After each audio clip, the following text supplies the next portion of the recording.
Hi there. Today I'm reviewing Why We Sleep by Matthew Walker. So, in this book, neuroscientist Matthew Walker aims to provide us with a better understanding of sleep. The book approaches sleep in a plethora of conceivable ways: the process of sleep, how sleep can affect you, whether 9 hours sleep is too much, the effects of sleep deprivation, and the associated risks. So, this is both an international bestseller, and the structure is very important for a book like this.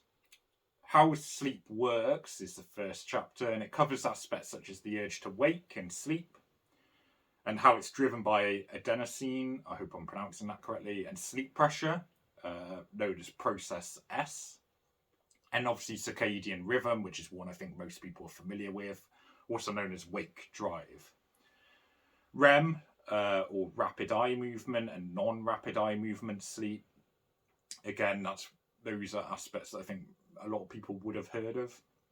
But the book covers all of these and establishes in this early chapter the key sleep-related processes and how they work.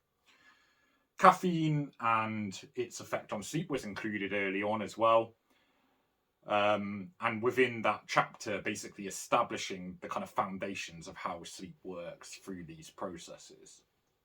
And perhaps caffeine was included here because it was useful for an understanding of how adenosine works. Caffeine basically replaces the adenosine latching onto neural receptors, I should say, making one feel alert and kind of delaying tiredness, essentially. But eventually that adenosine has to latch on when caffeine does leave your system. Hence, that's why you have a slump after you have too much coffee, or, well, any coffee, technically. Adenosine contributes to the sleep pressure that makes one feel tired, and caffeine kind of replaces it temporarily. After that chapter, sleep cycles are discussed, as are the differences in how animals and humans sleep, and then across different age groups of humans. And it's mainly the difference between child and adolescents or adults. The third part of the book discusses dreams, what they are, and what we know scientifically about them. And obviously, dreams are kind of like a bit more of a mysterious part of the human psyche, I guess you could call it. And the final part of the book deals with what afflicts our sleep in the modern day and age, and what we can do about it to improve it. And there's a summary in the appendix for tips on how to improve your sleep. So in terms of this approach, does it actually work well? I think it does. It establishes the basics, it expands upon it once you sort of have the foundation understood. And then it ends with the kind of practical advice. I probably would have weighted the book more towards practical advice because I presume that's why most people are reading this. But I do have to concede from my limited knowledge, compared to Walker's, that plenty of groundwork probably has to be laid to understand something as complicated as this. I think some of the insights are truly riveting. Sleep can help iron out complex patterns in thinking. For example, test subjects typing sequences on keyboards could type particular transitions more effectively if they had better sleep. Naps, narcolepsy, lucidity, and other aspects are also discussed, which separate the kind of fact from fiction. I think a good example of where the book is succinct but detailed is in sleep deprivation. Sleep deprivation has effects that we might not be aware of. We probably all know that we're usually more irritable, with our emotions kind of more erratic. But it's also that you kind of jump between like angry, sad, happy, ecstatic if you're sleep deprived. And sleep deprivation, less than 8 hours, and even like less than 6 hours, time to physical exhaustion in something like exercise drops by 10% to 30%. So you're going to get exhausted much more quickly, even if you just get less than 8 hours sleep, which is quite impressive and, really shows how important it is.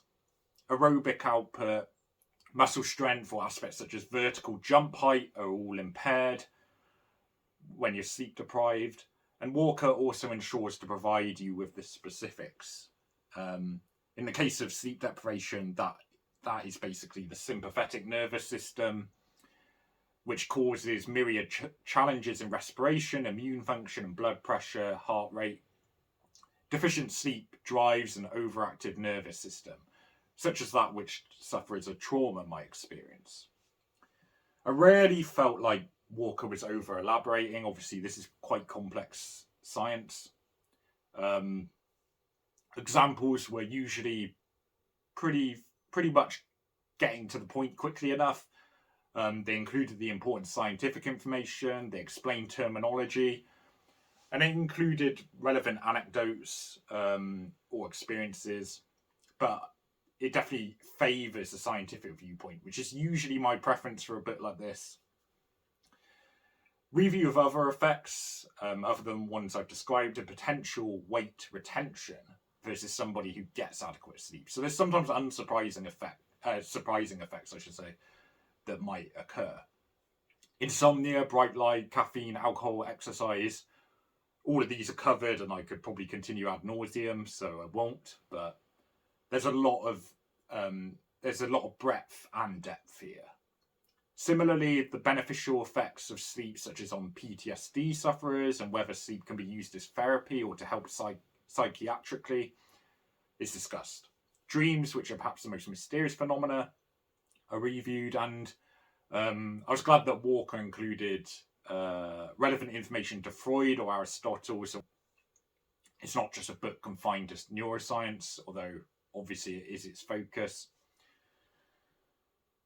So I think one criticism is that although interspersed through the book, I do wonder if there could have been a longer summary of the tips, because the rest of the book is quite comprehensive. The tips were quite short, I felt like.